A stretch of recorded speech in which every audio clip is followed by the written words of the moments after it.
would like to thank everyone for joining us for this panel discussion about what it means to be a campus at war.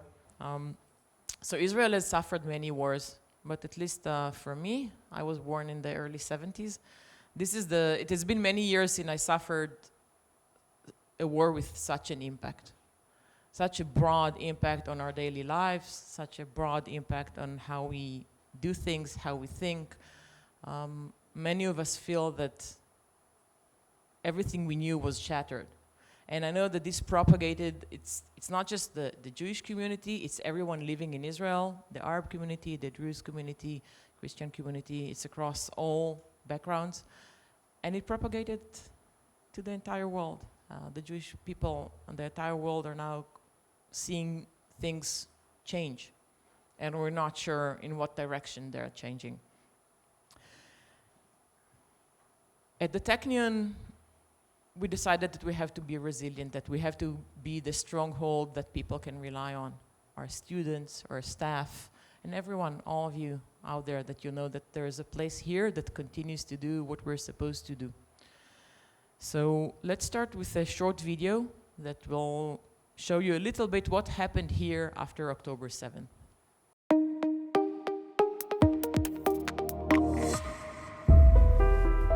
דובר צה"ל מאשר שלפני שעה קלה עשרות מחבלים חדרו לישראל בכמה מוקדים. אנחנו מנסים להבין.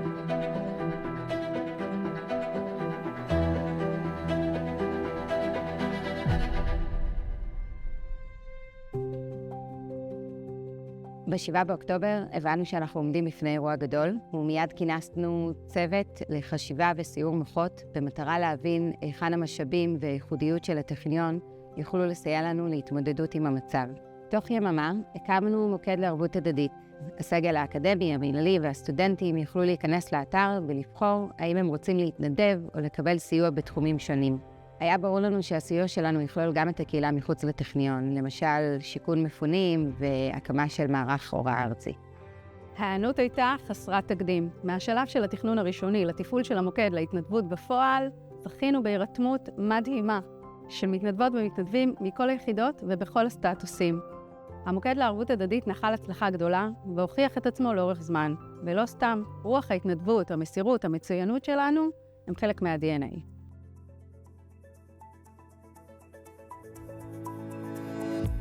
During Iron Swords, we had the opportunity to save the academic year for high school students who were evacuated from their homes as a result attended no academic program.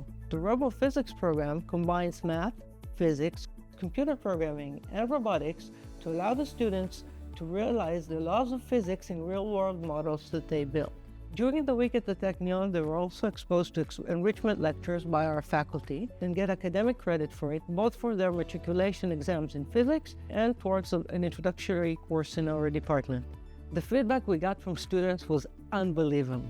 They wrote it was the first positive thing they'd experienced during the war, that it's their dream to study at the Technion and they're excited to be here, and that they learned a lot from enrichment lectures from our faculty.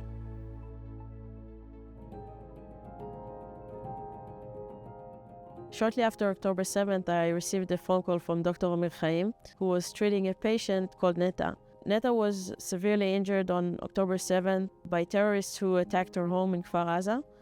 So we invited her to our lab. We 3D scanned her leg and designed and customized a device especially for her. After a few days, we delivered it to her. It was incredible to see how it worked exactly the way we imagined it would.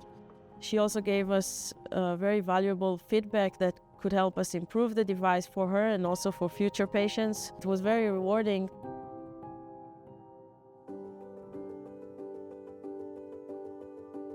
זה חני מהנדסה רפואית. אני שירן גבריאלוק, סטודנטית שנה שלישית להנדסה ביוכימית. תשמרו על עצמכם, תחזקו אחד את השני, והכי חשוב, בטוחה בנו שנשמור על מורל גבוה ואנרגיות חיוביות. וניפגש בטכניון. On October 7, I've been called off to serve and do my duty as the captain of the operational center in my tank unit. Coming back to the campus was very challenging. The dissonance between wake up every morning and be tense and fight for your life and for your friends to come here and study and listen to professors, it's kind of confusing. I realized there is a great system here want to support us and help us. The senior management gave us many tools to deal with everything we've been through. For example, the Technion gave me and the other reservists an academic scholarship for the next semester, which gave us financial relief. Another thing the Technion did for us is to provide us one-on-one session with the academic staff. In the first 2 weeks of the war, the Technion declared a 6,000 shekel scholarship for students in reserves. In addition, me, as a dormitory resident, received 2 months free of charge. These two things really helped me concentrate and focus on my army mission, and it made me feel like the Technion is really appreciating my efforts. As I got back to studies, I was a bit worried because it's my first semester. I missed only a couple of weeks due to the Technion delay of the year, more than other universities. I was also provided reinforcement classes, and I was also offered a psychological treatment to make the shift back to the studies smoother. Because of all the support I got, I'm really glad I chose to study here at the Technion.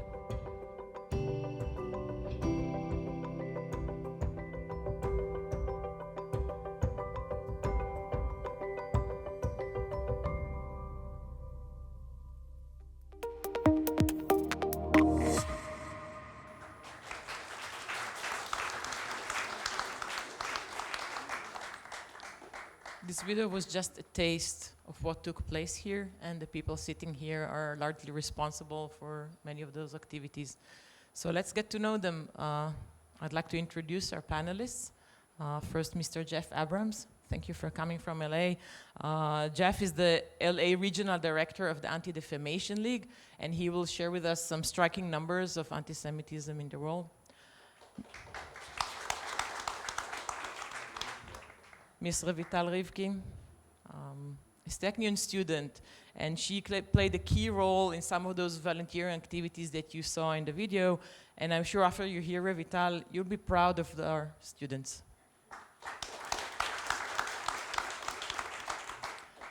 Dr. Rafi Aviram, my friend, and the Technion Executive VP and Director General, and his story is about how you manage a campus at war. I think that's an astounding story.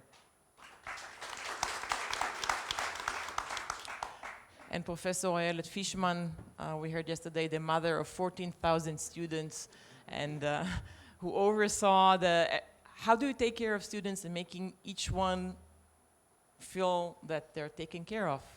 We talked about it before, you'll hear her stories. That's a huge task, and I think she's done it beautifully.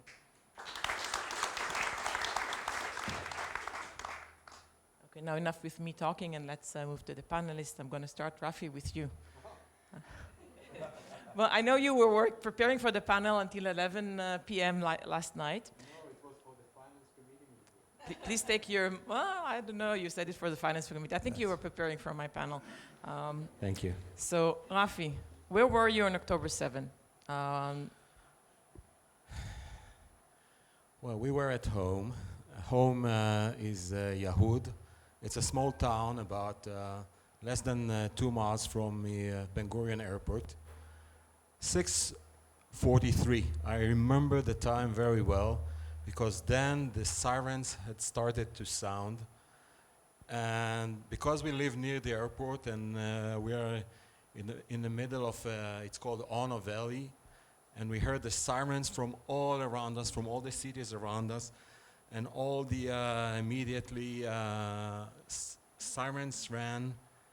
And you know, there is a drill at home. We collect all the family members from the second floor to the bottom, running into the shelter. I'm the last one because I had to carry the dog, you know, the most important person at home, and then lock the door, and then all the bombs, all the explosions above us.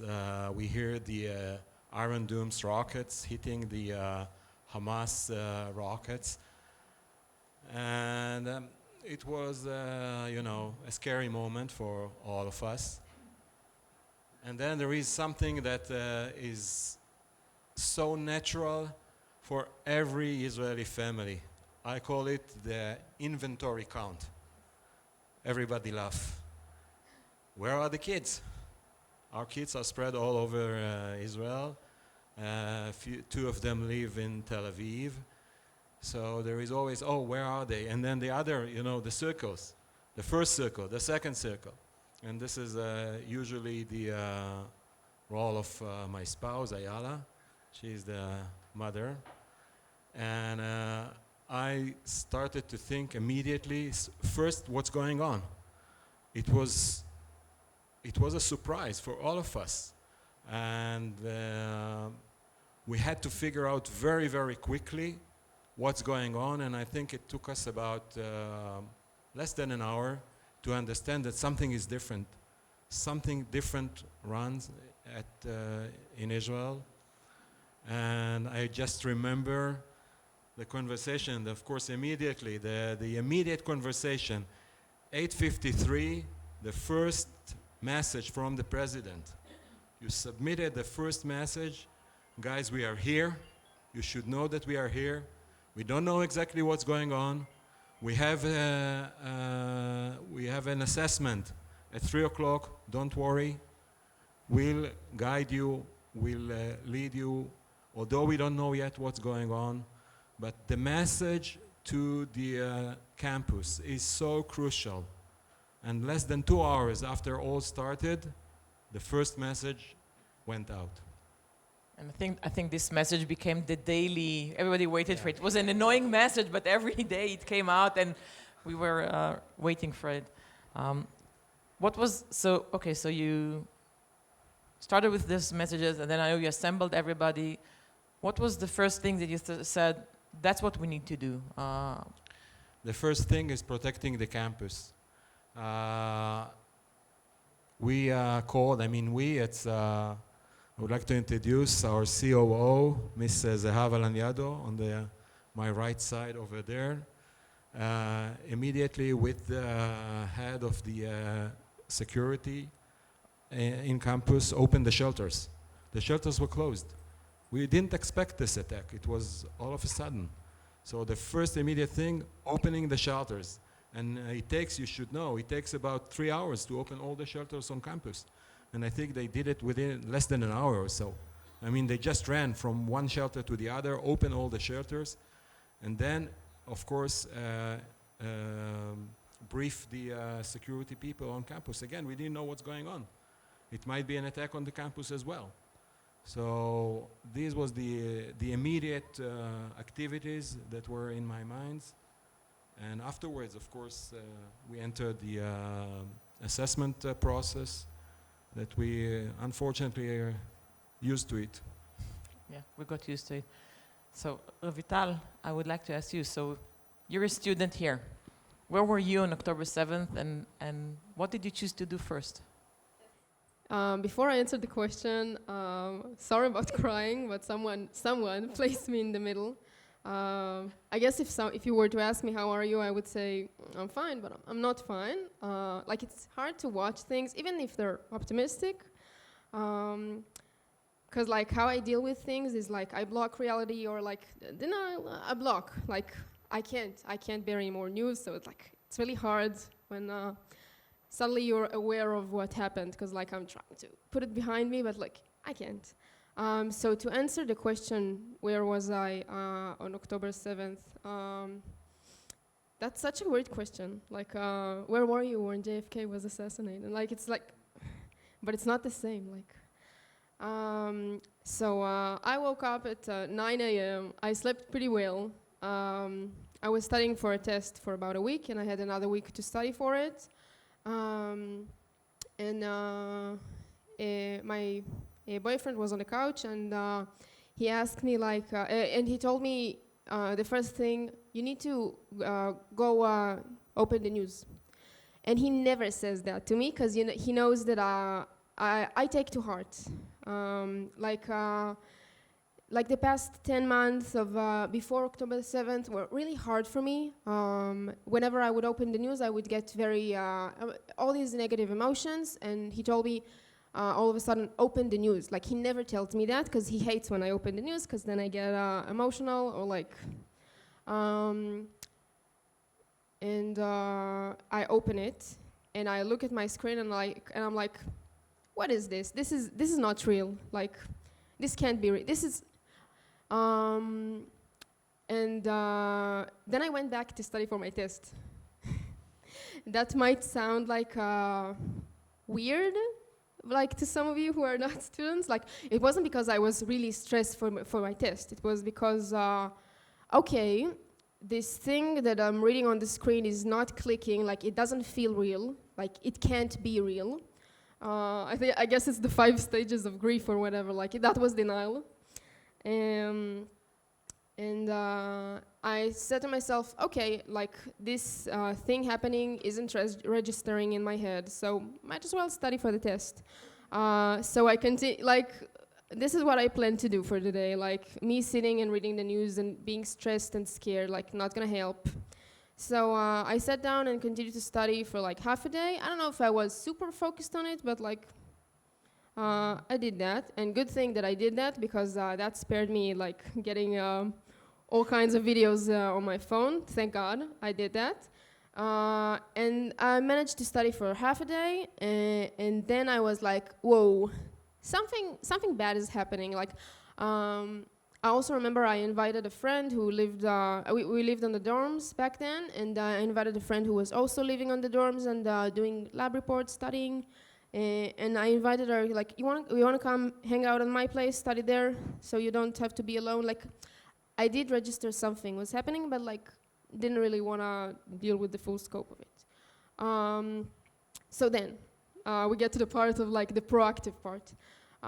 So I'm sitting on my phone, and like all these awful news, like lists of names of people who were found, like who are alive from the Nova Party. Like, I'm seeing that on Facebook, like handwritten paper notes. Like, you know, I don't have to tell you what it reminds me of. Like, these people are alive. Look, this is 100 names of people who are alive. Please share this post. Like, that's horrific.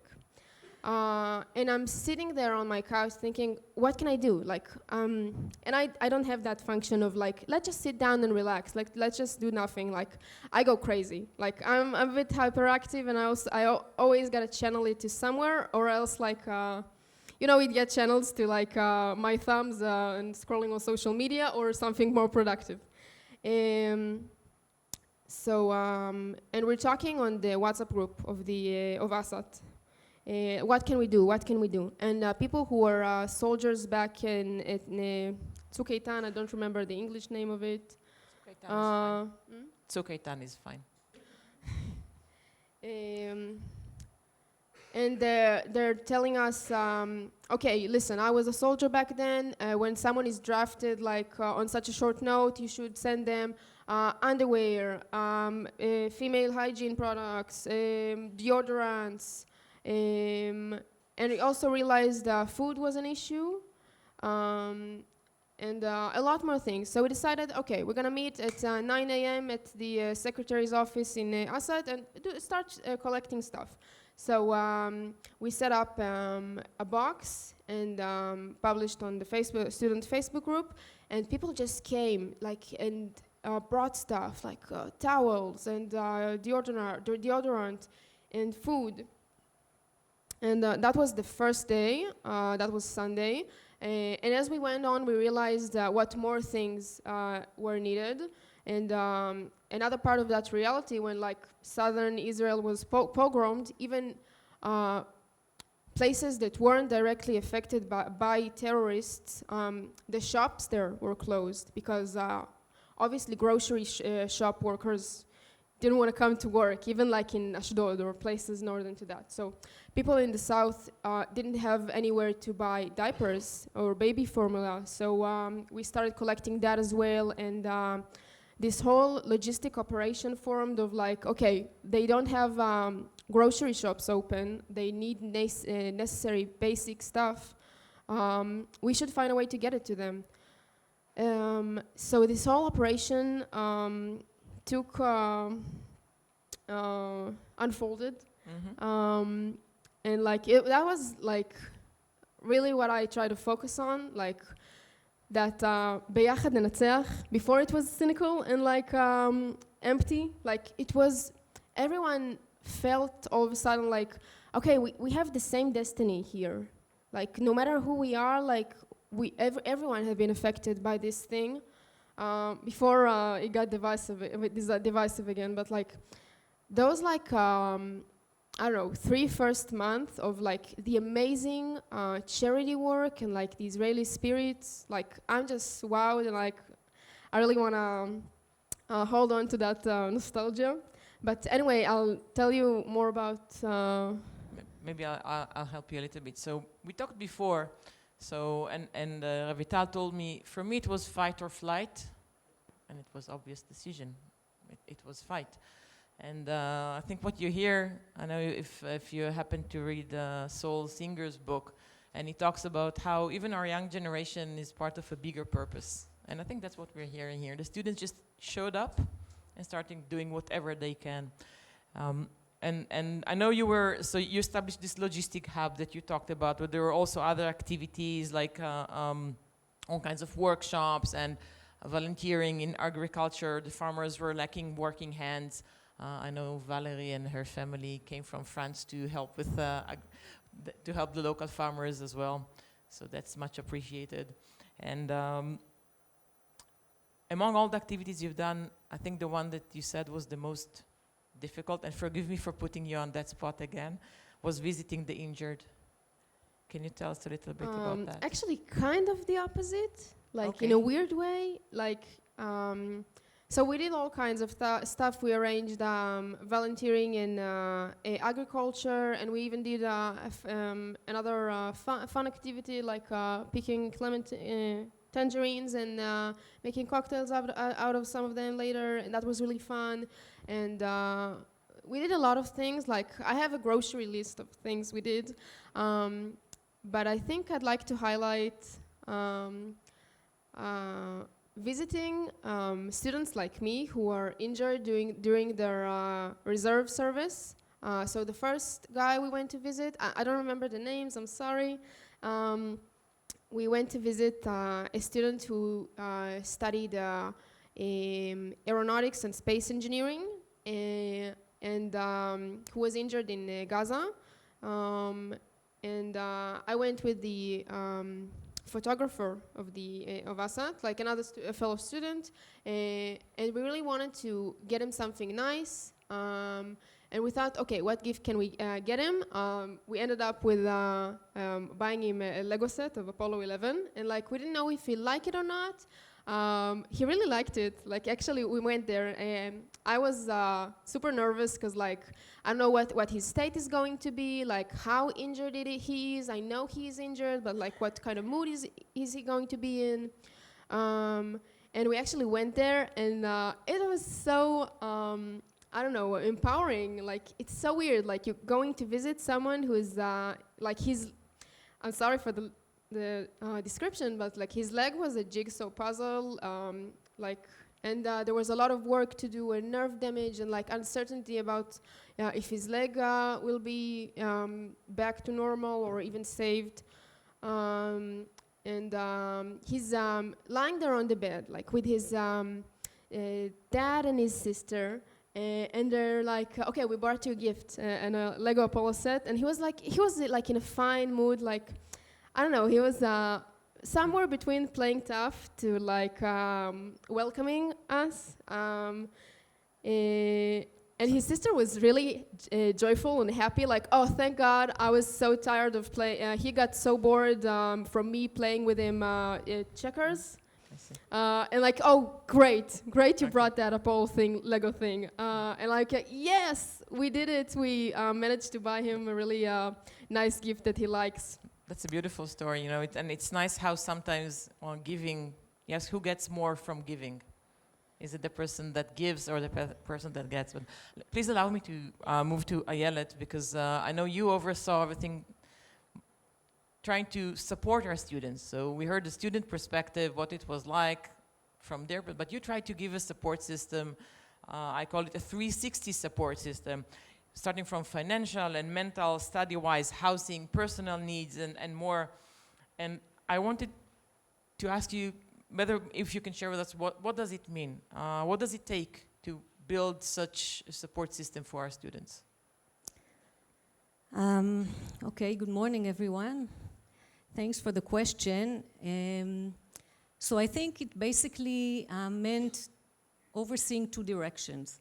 So one thing, once we realized what was going on, we needed to prepare our staff because we never had to deal with such a massive amount of students being at war. And we had to prepare our staff, which are not used to dealing with trauma, post-trauma, tension between minorities within campus. So I think one of the first things we did was to train the trainers. So we, all our psychologists and counselors and social workers in the Dean of Students' office underwent guidance and training by professional people, many of them from the Army, many of them specializing in trauma and post-trauma. So to prepare them for when all the students get back to campus, that we can treat them and give them the guidance that they needed. Also, as I mentioned, and you know, we had tension here between Arab students and Jewish students. And again, we needed counseling on this issue, how we are going to deal with it.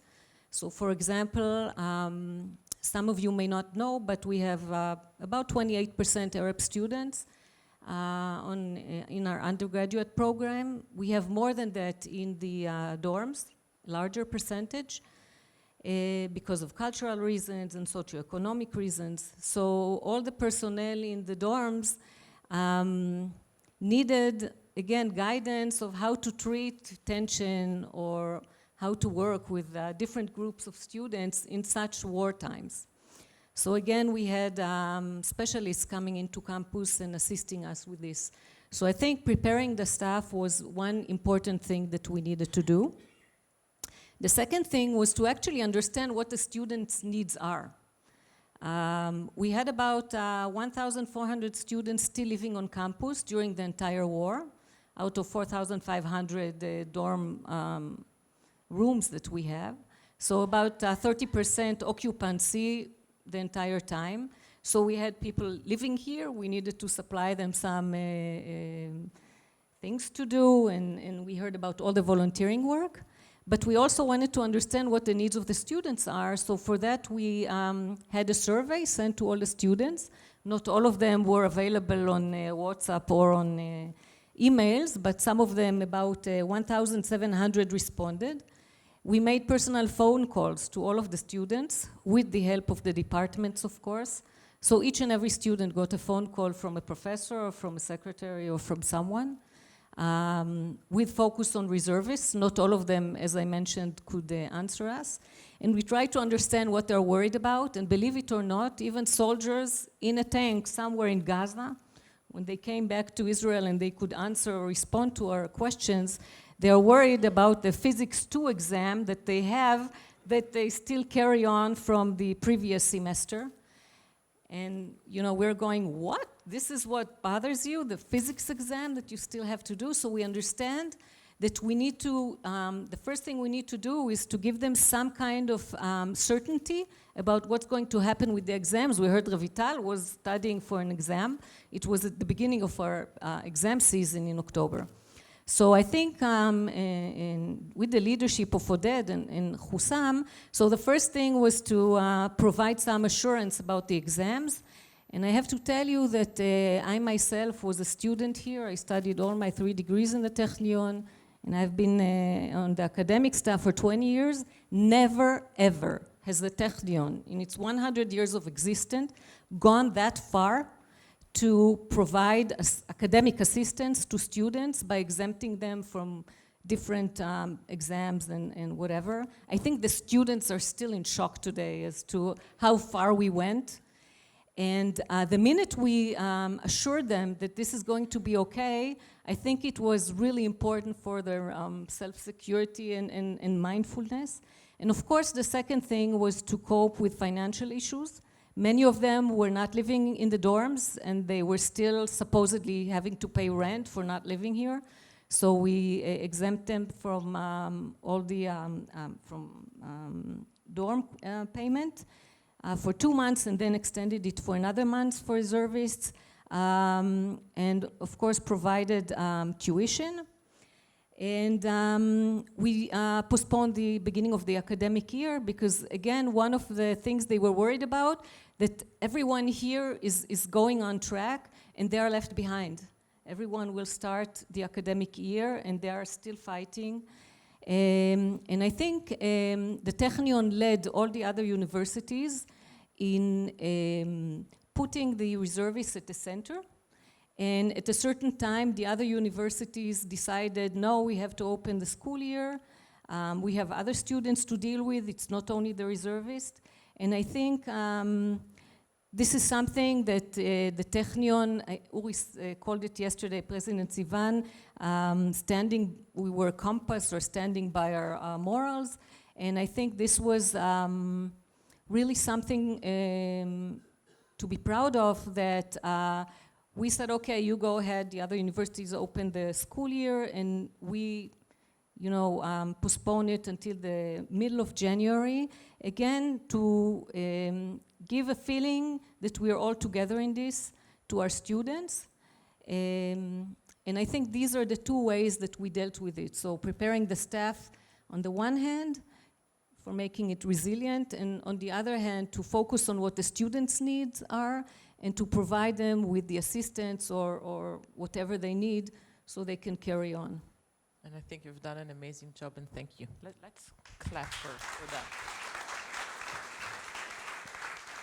So, but I want to ask you something, I had another question. Okay. When you look back at that, what makes you most proud? Yeah, so there are a few things. First of all, I'm proud of the team, my team and the entire Technion team. I think they did a wonderful job, and they were flexible and agile, that we needed to move people from here and there. So at the beginning we had no culture activities, so we took all the personnel working on culture and moved them to the dorms because we had crisis in the dorms. And then before the school year began, we did a lot of activities back to track to prepare the students back to studying. So we moved people from the dorms to the culture activities. So I think the willingness of our staff, of the people in the Technion, to be flexible and do whatever is needed, I think I'm very proud of that. The second thing is the excellent cooperation between the Dean of Students' office and the management.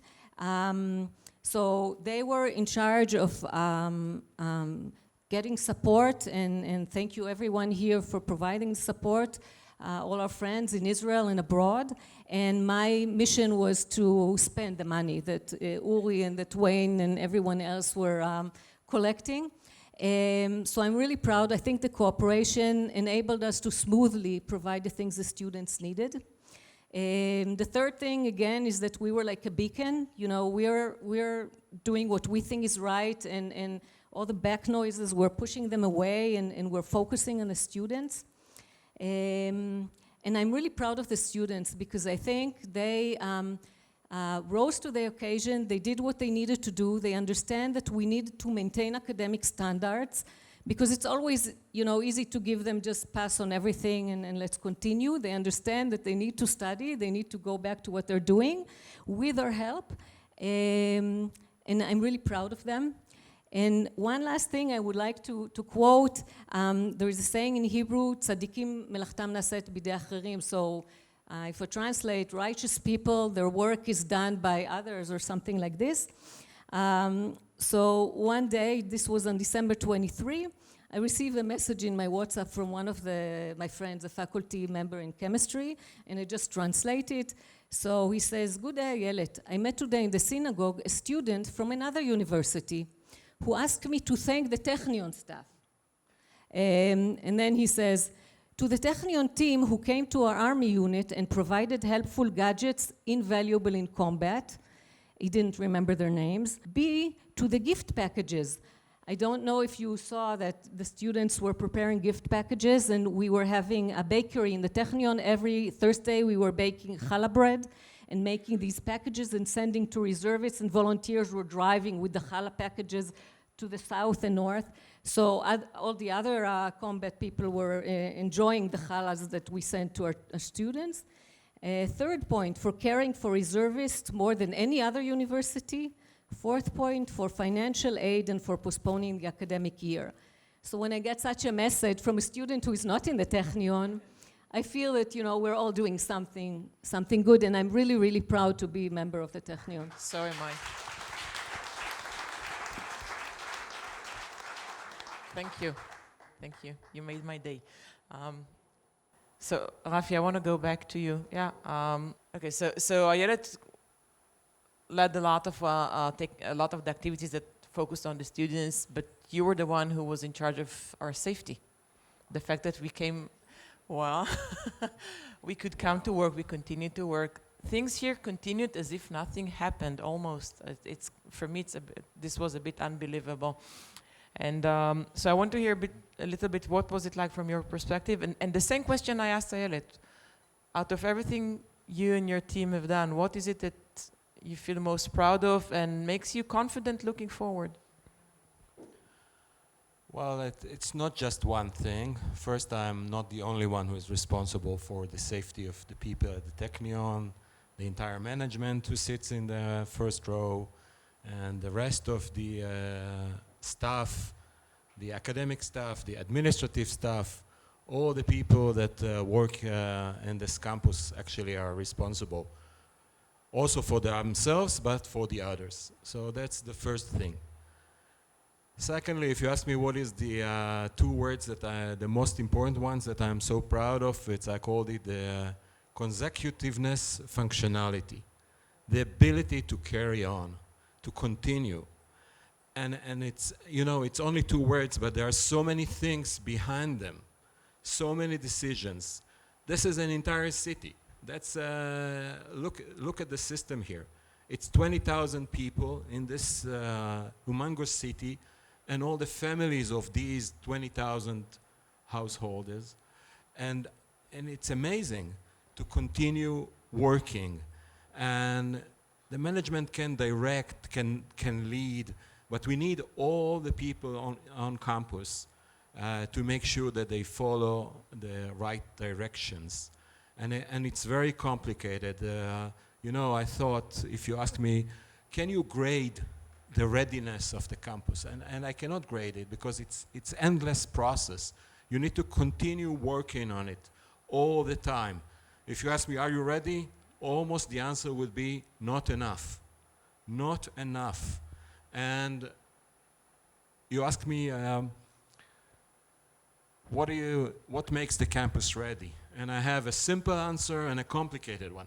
The simple answer is easy, people. And the complicated one is people, people, and people. Because I'm so proud of our staff, our administrative staff, our academic staff, all the people that surround us. We are strong together. And it's not just a slogan. That's really what we are. And the second, or maybe the third thing, this is the Technion. In Israel, it's a brand. You don't know how many calls I received during the last 3, 4, 5, 6 months from other CEOs of colleges and president of colleges, what exactly the Technion plans to do. We would like to copy, we would like to follow. We don't know exactly, but if the Technion takes this decision, probably it's the right direction. And it's so crucial to understand it, and without you, all the good people that come to see us and to participate in this Board of Governors, we thank you as well, because we know that you are behind us. So thank you very much. Thank you, I want to tell you that we had daily assessments at the beginning of the war, and Rafi was always the pessimistic one, preparing us for the worst. He said, they don't have still missiles on Haifa. Tomorrow they may have them. And we were always, you know, sitting like this, what's going to happen? Because he's like the pessimistic. We were trying to follow and be optimistic and see the bright side. And he was always, missiles are going to fall on Technion. What are you going to do? We had to be prepared, yes, right? So and we were prepared for more than came. But yeah, you know, I'm responsible for the readiness. So and I told you, we are never ready. So, well, we're grateful to you. Okay, so Jeff, this takes us to you with a difficult question. So how bad is the situation in the U.S. universities? And I know you have more insights specifically about UCLA and USC, so can you share with us a little bit? So thank you very much. It's really an honor to be here. Wayne and Ori, thank you so much for the opportunity, and congratulations on your 100th birthday. It's quite an achievement. I represent an organization that's a little bit older. So ADL, the Anti-Defamation League, was founded in 1913. It was founded in the United States around the rising anti-Semitism. The catalyst was the lynching of a Jewish businessman named Leo Frank. That catalytic event formed the ADL, and from our very inception, we've had a dual integrated mission: to stop the defamation of the Jewish people, to protect the Jewish people, and secure justice and fair treatment for all people, recognizing how intricately linked we are, that the Jewish people would never be safe unless others were, and so too other communities would never be safe when there were attacks on the Jewish community, which is so often the canary in the coal mine. Now, one of the things that ADL does, and really a hallmark of our work for over 40 years, is we conduct an annual audit of anti-Semitic incidents in the United States. That means acts of harassment, vandalism, and assault. Now, for 2023, it was not just record-setting, but record-shattering. As you can see, in 2023, we recorded 8,873 incidents around the United States. On average, 24 incidents a day, or 1 per hour. Now, this is across the United States. We have 25 regional offices. I run the LA office, which is our second largest, reflecting the size of the Jewish community in Los Angeles. And one of the most striking things in 2023, and we believe very strongly that data drives policy, not just how we feel, but what we're seeing.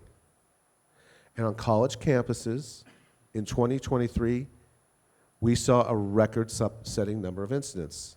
Just in that single year, we saw almost 1,000 incidents on college campuses. And again, this is just for the 2023, and I'll talk about 2024 in a moment. And that itself was a 300% rise year to year. Now, what we saw on US campuses in the first semester after October 7th, the protests began almost the day after. Sadly, tragically, one of the groups, Students for Justice in Palestine, sent out a toolkit within days to its chapters around the United States of how to engage in protest. And protests ensued. Throughout the fall, there were protests on campuses. There were harassment of students walking through campus. You might have seen at Harvard, where a identifiably Jewish man was walking through campus with a kippah, and he was harassed. He was targeted. People came up to him and blocked his pathway. Now, in the fall, it was largely protests. It was largely students. It was large groups on campuses. It was harassment of students. And it was an abject failure of leadership at colleges throughout the United States. They failed to lead. They failed to ensure there were consequences when there were violations. Each campus, whether a public or private university, has what are called time, place, and manner restrictions. Protest, that is protected in the United States. But just because you have a right to protest does not mean that that right supersedes the rights of the rest of the students, including the Jewish students, to have a free and safe place to pursue their education.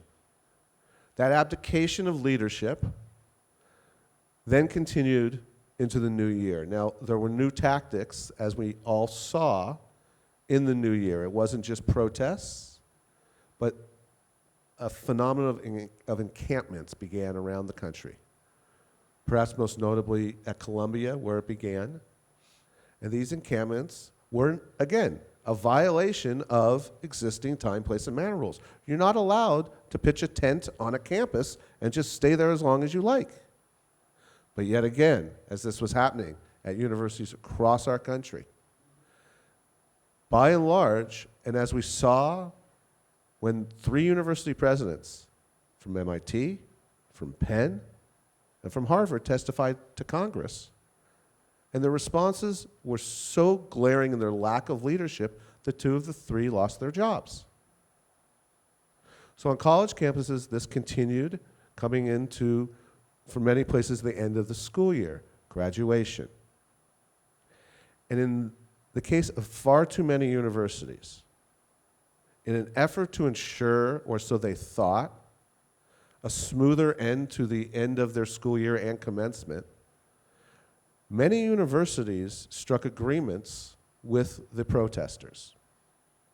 Now, I'm being generous in calling them protesters because in a large number of the universities, particularly the larger ones, Columbia, UCLA, USC, over 50% of the people who were ultimately arrested were non-students. Outside agitators came onto campus to stoke division. And in certain places,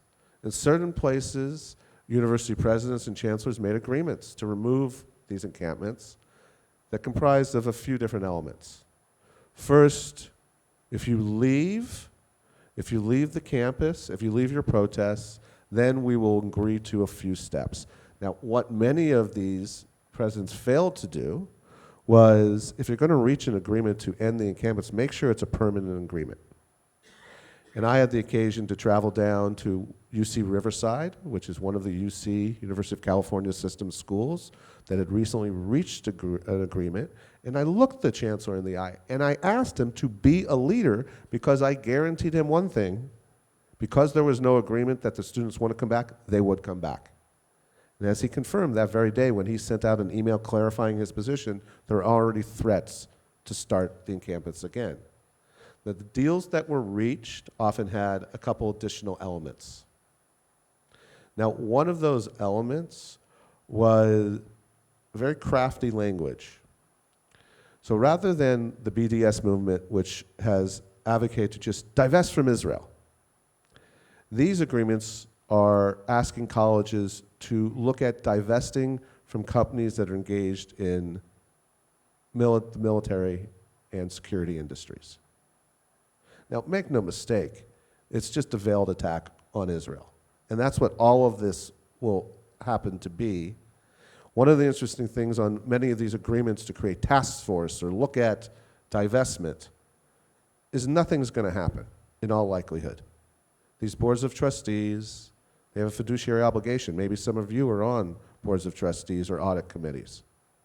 You have a fiduciary obligation.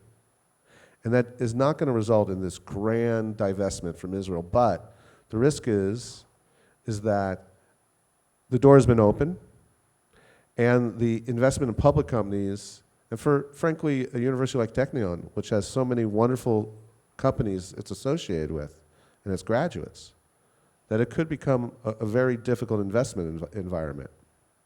Now, the last thing that I'll add are academic boycotts. The idea that U.S. universities and colleges will disassociate from longstanding academic relationships with Israeli universities. Now, some of them are overt, and some of them, what we're starting to see are universities that are just canceling their foreign exchange programs or their foreign education programs. And the list about 10 countries that are no longer automatically approved. Largely will be 9 countries that no one was visiting anyway, and then the 10th country is Israel. So the situation on college campuses, and it will be unique to individuals, it's not good. And while the media has its own role in often finding the 20 or 30 people who are most vocal, campuses around the country in the US are on edge. And while we are ending this school year, there's a great deal of concern that coming into the fall, when we've already gone through a season where university leadership failed to lead, we are going to go through in the United States the political conventions, and then we're going to enter into the election. And so there's a great deal of fear right now that what we've seen so far is not ended, but maybe in certain respects just the beginning. I think that's, yeah, what can you say? But, Rafi, I have to take it back to you. Take the mic, please. What you say is fascinating about what do you intend to do? What do you think it's the right way moving forward? So, and it is terrifying. And we're in a multi-front war. I mean, I have to tell you, it is, I come here today and sharing the woes of what's happening in the US with all of you, it doesn't sit well with me. But I've also found from when I was visiting in March, and now again, how important it is for us to be here for you. Now, in terms of what's happening on college campus, unfortunately, what we're also seeing is a rash of retirements, coincidental retirements, resignations, or firings of university presidents. So one of the things we've talked about recently is really working amongst the groups that place these new presidents to make sure that the people they're proffering as candidates are prepared to address this issue. We're also realizing that we can't really rely on agreements reached. We would like to look people eye to eye, and it used to be that many of these presidents and chancellors, they would be there 10, 20 years. You had a relationship. It didn't always have to be on paper. No longer. So what we have done at ADL is we've started to actually file complaints with the federal agency. The U.S. Department of Education has an Office of Civil Rights. And so we have been filing complaints, as well as other organizations as well, but we've been filing complaints because the ultimate outcome of those complaints should be a negotiated settlement that has the power of essentially a court decree. We're also doing whatever we can to support our partners on campus and the students on campus. And so we work very closely with Hillel, for example. That's really the presence on campus in the United States, fraternities, sororities, anyone we can partner with. And we will continue to be very loud about it. But what we're really asking are universities, and maybe I'm biting at a question before it comes, is to reverse the trend over the last 20 years. Have values, like you spoke about yesterday. The saving grace for you here at the Technion is your values. And we used to send our children to universities to explore and to gain or refine their values. So this is just to not happen overnight. It was a generational, and it's not going to be solved overnight either. So, wow, this is all very fascinating. I have many more questions, but I want to give a chance to the audience to ask questions. I see already one here. And where are you seeing the funding and the organizational skills or processes coming from? So I might separate a bit the organization and the financing. So the organization, we're clearly seeing, for example, SJP, Students for Justice for Palestine, a lot of their leadership comes from an organization that was banned in the United States 20 years ago for having supported terrorist financing of Hamas. So there is organization to it, there's no question. The question of financing continues to remain opaque. There's a lot of speculation, there's a lot of assertions that the Qataris are funding it. I can tell you that our organization, we actually have a center on extremism. We have about 40 analysts. We're the largest NGO, the largest collection of intel on extremism outside of government. And we don't have a clear bead on who's financing it. I'm involved in another organization, so I'll take off another hat. I'm on the board of what's called the Washington Institute. We too do not have a clear idea of where the financing is coming from.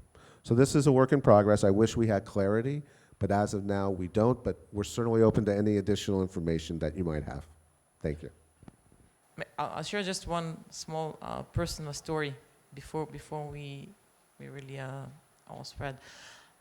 So what does it mean to be a campus at war? And we heard about the organizing the students and handling the campus and what happens in the US campuses, and maybe we can be partners as well, and to some extent, and become leaders, not just of other Israeli colleges, but also maybe for the US ones, how we do things. From the personal perspective, for me, Campus at War, so last Thursday, we lost a good friend in Gaza. And this morning started talking to my son, he's 18, about writing a eulogy. Sorry. Okay, it's not working. I want to share a personal story and I'm not successful. Okay, so I won't share the story, I'm sorry. It's not going on. Okay, so I spent the weekend crying. I thought I've shed enough tears. Well, losing a kid is not, it's not my son, but almost. So it's not an easy thing. So that was my weekend. Came here Sunday. I think I did a good job in the academic committee. And I tried to do this panel properly. I think now I'm almost done. There's the finance committee and the steering committee, and I'm going home. Well, I'm going to the Shiva afterwards. For me, that's what it means to be Campus at War. So I started at 6 a.m. today. My son called me from the military, says, Mom, what do I do? And now we're here, and the evening I'll go back to that. So thank you for being here. Thank you for our panelists. Sorry for this emotional moment. But